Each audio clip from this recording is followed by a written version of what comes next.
But unfortunately at the moment the Argentina scrum is very strong and it's giving them a little, they're getting the wheel on, which is cutting down that option. So Andy Good is going to have another crack here, much longer range this time.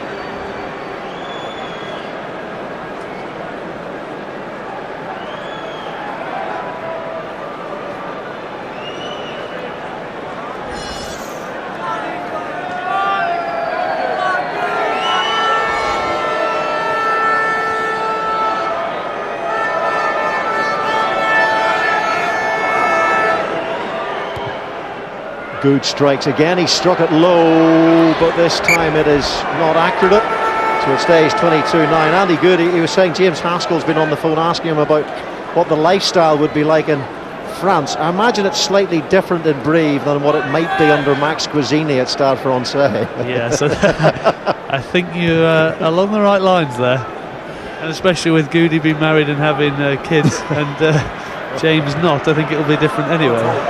Yes. Leguizamon to Hernandez, and he's sliced that one straight down the middle of the pitch to Dylan Armitage and London Alice, and the ball is returned and it's Leguizamon. He's tackled by Payne, Tim Payne of Wasps, most experienced member of the front row in terms of starts for England.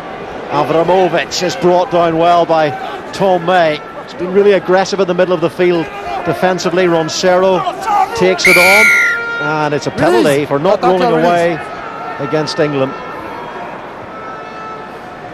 Roncero, who's battled for that one shirt at Stade Francais with Sylvain Marconnet this season. Marconnet does, though, play on the tight head side as well, quite frequently.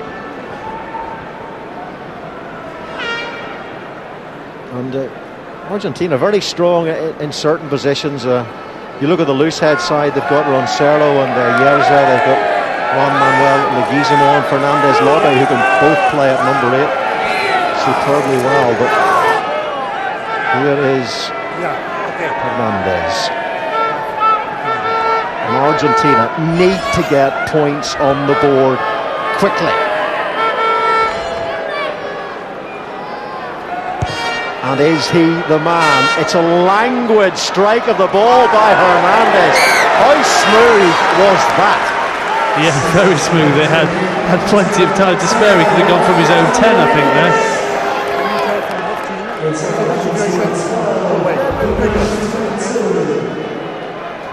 there. Sweet. Very, very sweet.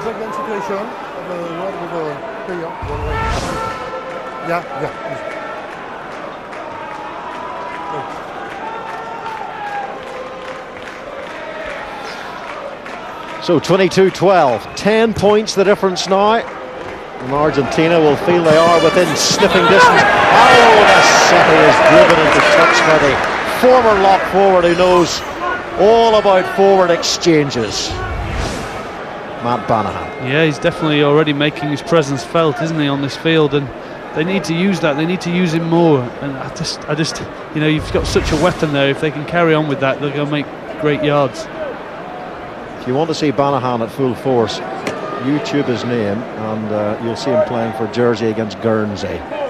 It's worth a look.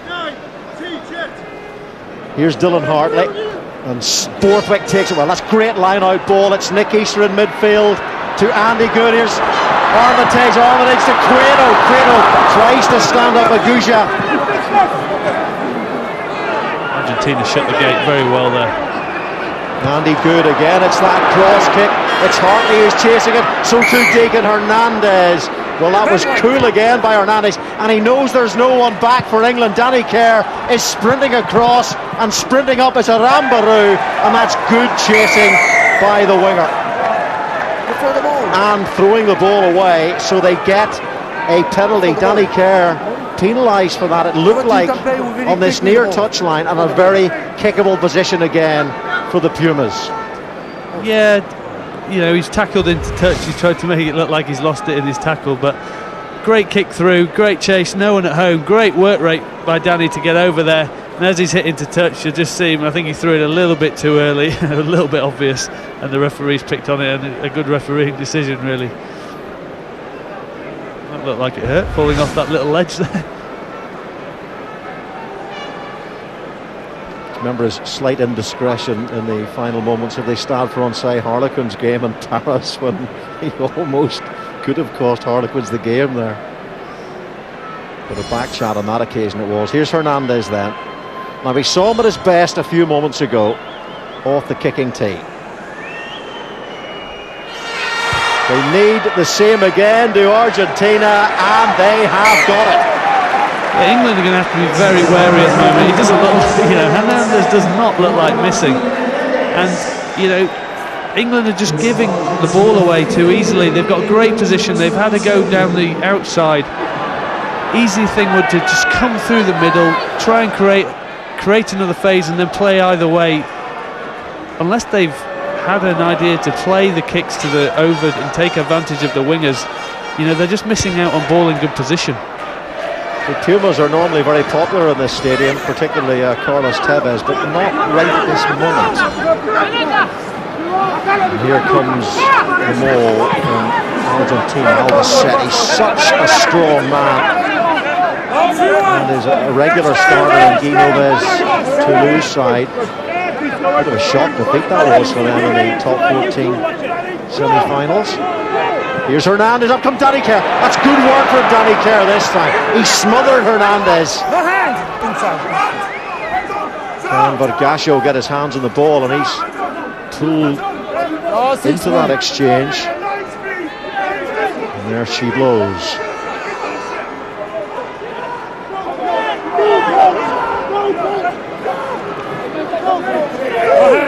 Guizemont, Karitsa, trying to create some airspace in there somehow so that Argentina can get this ball away. Vergasio, and he does clear it. Banahan, now they can go. Oh, they could have gone. Yeah, that was on then for them to go. Just from how scrappy that was, the Argentine midfield had been pulled towards that maul. It's great pressure by Danny, just to get up there and make it uncomfortable for Hernandez, take him out of his armchair ride that the forwards are normally giving him. Another four-man line out. It's been popular on the England throw to Borthwick, and why not when you get ball like that? Here's Andy Good, and here's Haskell. Haskell hit by Basualdo. Good tackle by the hooker. Danny Kerr looks down the blind side, sees Borthwick, decides to go for Andy Good for the hat trick of drop goals. It's pretty well struck, but the penalty was coming, and Andy Good knew that.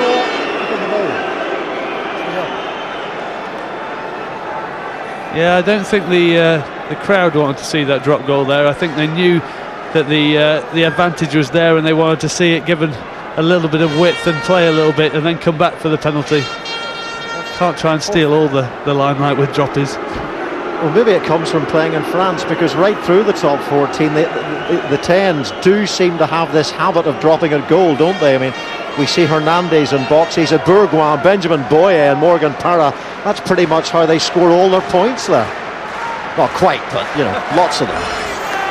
Yeah, definitely. I would have liked to have seen that go to the corner and England try and stamp their authority down. A great line out.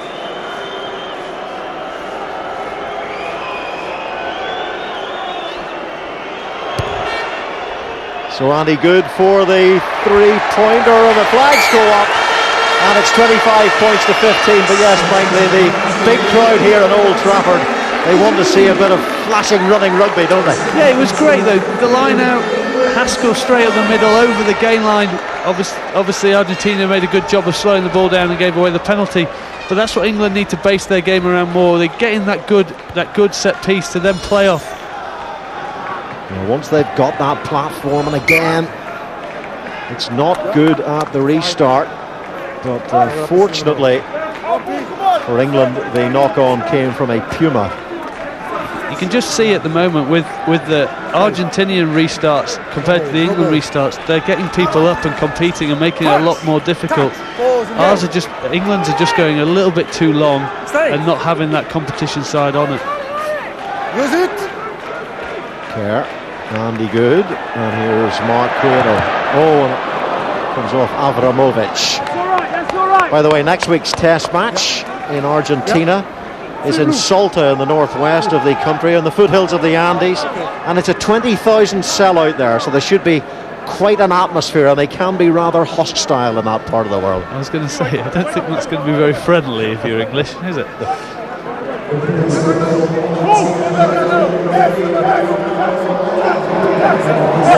Taken by Deacon. Danny Kerr, and here's Hernandez. Oh, and Stefan Armitage got up on him very quickly there, and now it's James Haskell coming in. And he was bubble wrapping there, wasn't he, James Haskell? Good defence by England. Now Hernandez, a lot of space on that side. He's given the ball to England in that space. Here goes Dylan Armitage. Line of defenders in front of him. Danny Kerr to Andy Good. Can we see some inspirational rugby now from England? Here's Dylan Hartley. Haskell. Danny Kerr. Danny Kerr sees the hole. Danny Kerr, and he passes the ball only to Fernandez Lobe. And it's for Gasio.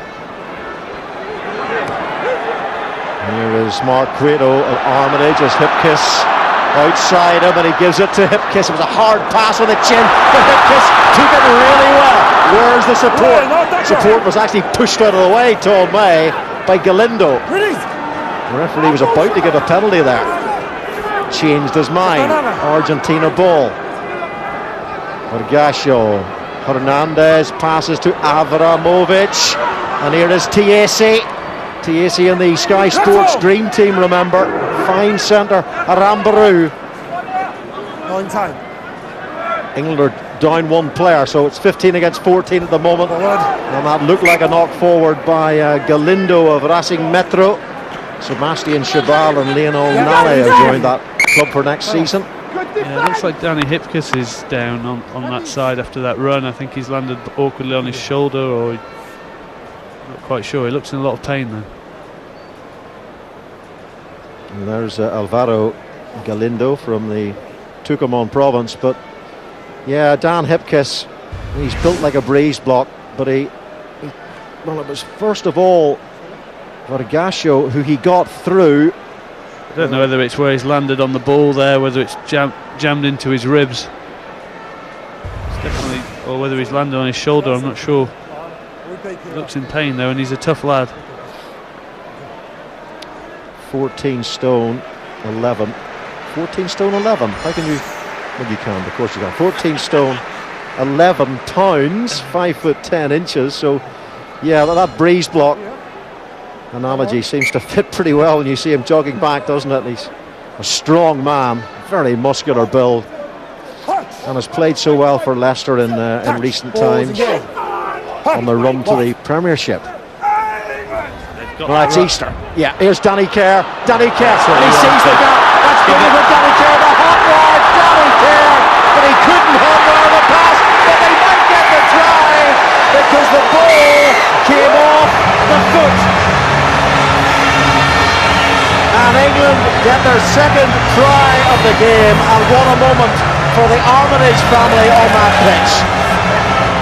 Yeah, we've been talking about it earlier on in the game, how they want to get that wheel so that Danny Kerr can go down there and use his pace. And just if you watch here, it's just simple, an 8-9. It's so much space for that the number 6, Galindo, to cover. And they're good footballing by the Man United fan in his field of dreams. And Dylan will take that all day long. Just great pace from Danny, and then shame about the pass, but great skills by Quates, and it's an easy pick up and just drive over for Dylan. And there's the two brothers. Brothers in arms, aren't they? Second time they've played together for England.